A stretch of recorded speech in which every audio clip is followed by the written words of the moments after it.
আসসালামু আলাইকুম, hello guys. কেমন আছেন? আশা করি সবাই ভালো আছেন।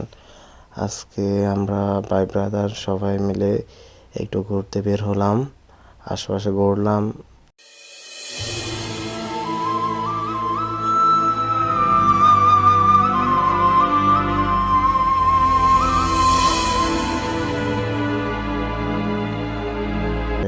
জোহর নামাজ পড়লাম মসজিদে। এটা হয়েছে মেকআপের মধ্যে সবচেয়ে সুন্দর এবং একমাত্র মসজিদ। এটা হচ্ছে মসজিদের ভিতরের অংশ।